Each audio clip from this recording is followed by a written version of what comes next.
One of the overarching themes for this course is the importance of authentic play in the development of children. I'd like you to start out by thinking of some of your favorite play activities as a child and the pure joy these activities gave you. I was very blessed as a child to have spent many unstructured hours engaged in authentic play, both inside and outside. I worked very hard to preserve this opportunity for my own children and now grandchildren.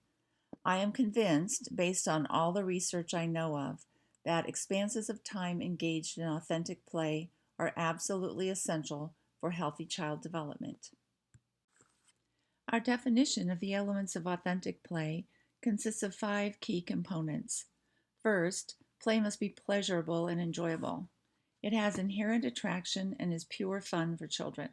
The pleasure children derive from authentic play feeds their desire to play more. Second, play has no extrinsic goals. It is not task or objective oriented or initiated out of obligation or duty. It is process rather than product oriented. Children engage in play simply for its own sake. Authentic play is spontaneous, flexible, and voluntary. It is child initiated and absorbs the children's attention. It is based on children's experiences.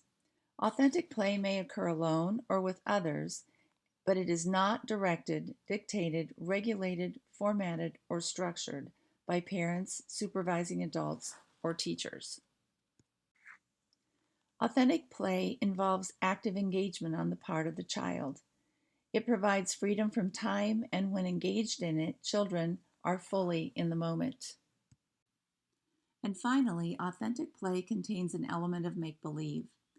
It is non-literal in that it uses symbolic representations for needed objects and is composed of flights of imagination. When children are engaged in authentic play, they create pretend scenarios, fantasy, and make-believe plots. We see some distinct stages of play, although older children and even adults certainly spend time in play at all stages. Repetitive play involves practicing with the same play materials and gaining mastery. Constructive play involves building things and then rebuilding to make it stronger or better or more useful.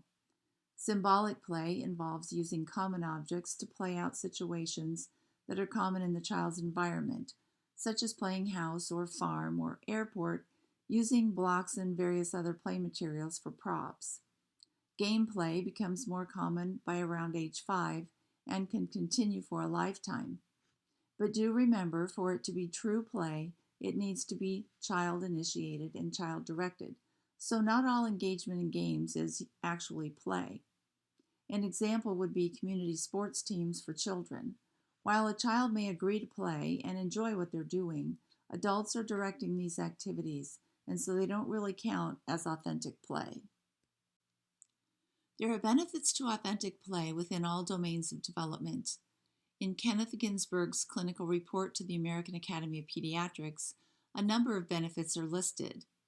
In the physical domain, gross and fine motor skills, dexterity, eye-hand coordination, and physical strength are developing. Children build active, healthy bodies as they develop new competencies that lead to enhanced confidence and resiliency in the face of new challenges, although this is absolutely true of all domains.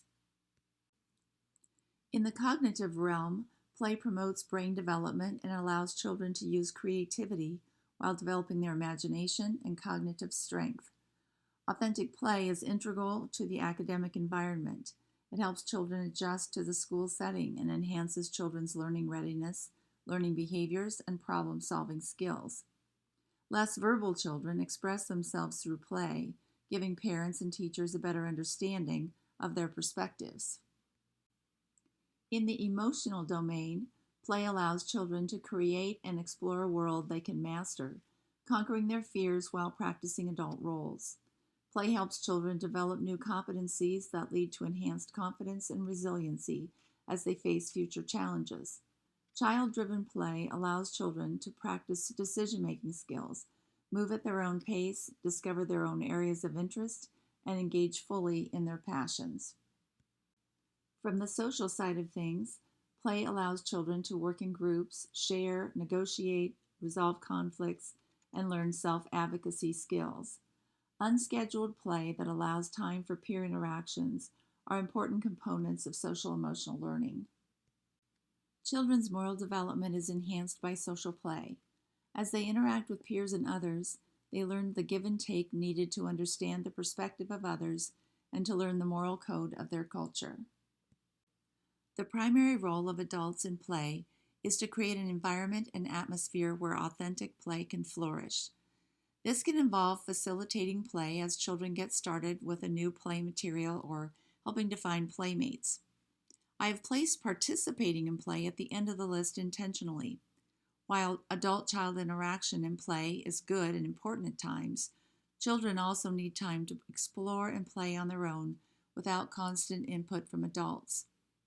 There is great value in supporting children as they learn to play alone and to enjoy it. Too frequent adult intrusion creates a dependency on adults being the playmakers, which is the opposite of authentic play for children.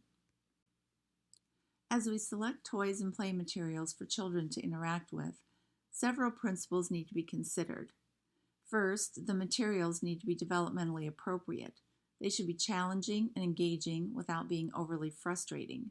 The materials provided should be strategically chosen because less is truly more. Too many materials and choices can lead to less rather than more authentic play. And always consider the play value of everyday objects. I watched for nearly 15 minutes one afternoon as two toddlers sat on the floor placing old-style clothespins around the upper edge of an empty oatmeal box. Plastic food containers, wooden spoons, cookie cutters, paper towel tubes, and other found materials can make wonderful, creative play props. Other things to consider as we choose play materials include the sensory appeal, including the visual, auditory, smell, and tactile components. Many purchased toys are made in bright colors, but children love natural materials in more muted tones as well. I have found that children interact differently, in a very positive way, with natural materials compared to toys made of molded plastic, in part because of their sensory appeal. Versatility in toy selection relates to choosing play materials that have many uses as opposed to single-use toys. For example, a wood unit block can be a cell phone, an airplane, a car, a truck, or part of a road. It all depends on what the child can imagine it to be. A plastic piece of play food will rarely be used for anything other than a plastic piece of play food. Care and maintenance are exactly what they sound like. Choose play materials that are easy to care for and that function without a lot of maintenance. A perfect example would be a set of metal plumbing pipes and connectors that I purchased for my preschool classroom. I was correct that my students would love them, which they did to the extent that we needed to have names on the board to keep track of whose turn it was to build with them next.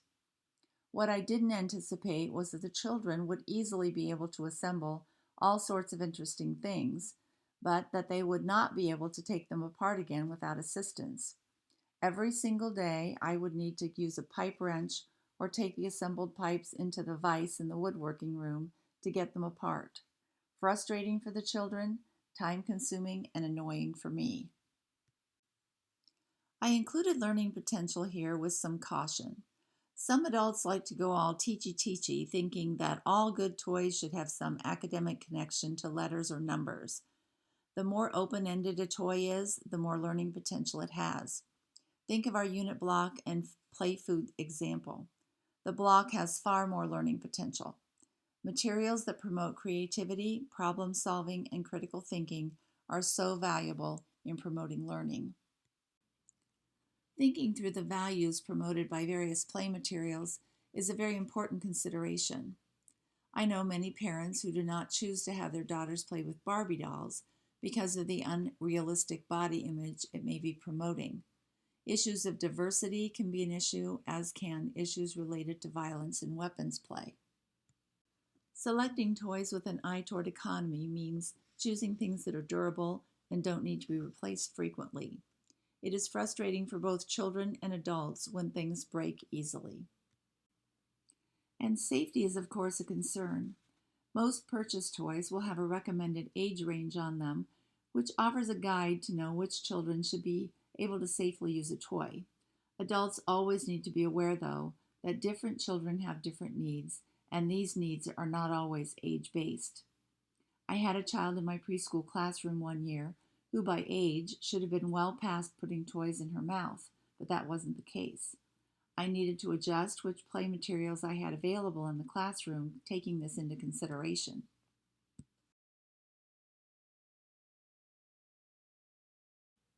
One of the roles that adults play is that of facilitating authentic play. We will examine several important types of play and one that is not really recommended. Active play involves interacting with objects, such as books, puzzles, Legos, blocks, and watching clouds. This is the type of play that children should be engaged in most of the time. Quiet play is play that engages the mind and develops fine motor skills. Making wall shadows, building models, playing with magnets, assembling puzzles, and playing card games are all examples of quiet play. As you may have noticed, some of the same activities mentioned for active play also show up for quiet play. So yes, some activities can be both active and quiet. Dramatic play, or make-believe, allows children to imagine and play through various situations, most often from their daily lives. Playing house, farm, doctor's office, restaurant, or grocery store are all typical dramatic play scenarios. This type of play teaches about real-life situations and problem solving while allowing for self-expression. Sensory motor play and art activities utilize the senses to develop motor skills. Early math and science concepts are practiced while children play in sand, mud, water, Play-Doh, and other sensory materials. Skill mastery play involves repeating a skill over and over, which results in gaining confidence and mastery. Examples are things like skating, skiing, and riding a bike. Rough and tumble play is exactly what it sounds like and involves wrestling and fighting. This type of play is fine as long as everyone's exhibiting happiness. If faces and voices reflect anger or fear, it becomes unacceptable. Musical activities are important for all children, and live singing and active music making are the best. Quality is important when choosing music to share with children. A quick trip around YouTube looking for music that people might use with children provides proof that there are some inane songs and music videos out there. Choose quality. I will throw in a plug here for some more structured musical activities that may be appropriate for some children, although both are adult-directed and so don't qualify as authentic play activities. Kindermusik gathers family members and young children together for interactive music classes. The Suzuki method teaches very young children to play string instruments using a method developed by Dr. Shinichi Suzuki that is very similar to how children learn language, first through imitation and then developing music reading skills. Our youngest child showed a strong interest in music in very early childhood, and we accidentally stumbled into Suzuki. It was a wonderful experience for him, largely because he was reasonably self-motivated to learn, and I didn't know what I was doing, so I didn't push him, as I later saw some other parents doing. In the early months of his learning, while he was 4 and 5 years old, we rented a violin for me to learn on, and part of his practice was teaching me what he learned at his lesson each week, and this proved to be very fun. I wish I could say that I kept it up, but he quickly outpaced me in his learning and advanced well beyond my skill level quite quickly. He still remembers teaching me as a fun part of his early practice years. In his case, he continued with lessons and playing all the way through high school, auditioning into all-state orchestra all 4 years of high school. After that, though, he has turned his attention elsewhere, other than to entertain the occasional niece or nephew who wants to hear him play. The final type of play is passive play, which is pretty much not authentic play at all. It is non-interactive at the human level and should be limited, if not eliminated, in the lives of children. TV, videos, and video games are the worst examples of this. One of our viewing activities this week and our annual editions article both address some of the drawbacks of screen time for children, but one clear effect has been that increased screen time has resulted in decreased time spent in authentic play. I am going to leave you with two quotes, both of which I discovered in my research on the topic of television and screen time when my own children were young. These have stuck with me through the years, and the vast amount of research that has been done since that time has aligned with these quotes more than contradicted them. The first is by Dr. Urie Bronfenbrenner. The primary danger of the television screen lies not so much in the behavior it produces as the behavior it prevents. Turning on the television can turn off the process that transforms children into adults. In other words, it's not so much what they watch, but that they watch that should concern us. The second quote is by a Montessori teacher, Dr. Silvana Montanaro. She says that television is an anti-experience and an anti-knowledge machine because it separates individuals from themselves and from the environment and makes them believe they are living while they are only observing passively what other people decide to make them see. And I would maintain that this quote is as valid for today's media as much as it has ever been. I made the decision all those years ago when my oldest child was a toddler that television and media were going to play a very minimal role in their lives.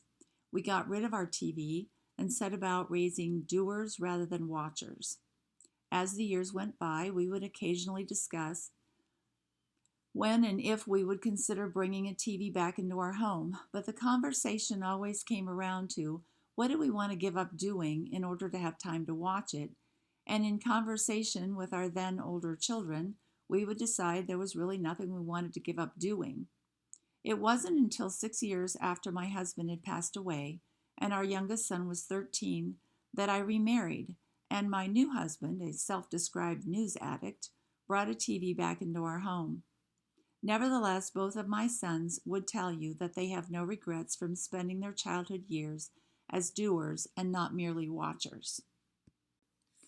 Not everyone will make the radical decision that my husband and I made in just getting rid of the TV and later severely limiting most media devices in our home. These are some recommended tips for managing media for children. These recommendations include avoiding the use of devices as babysitters and keeping them out of children's bedrooms. Devices should be turned off during mealtime to allow for positive human interaction. Screen time becomes a monster when it's used as a reward or punishment, and children need guidance to select content that is appropriate, informative, and pro-social.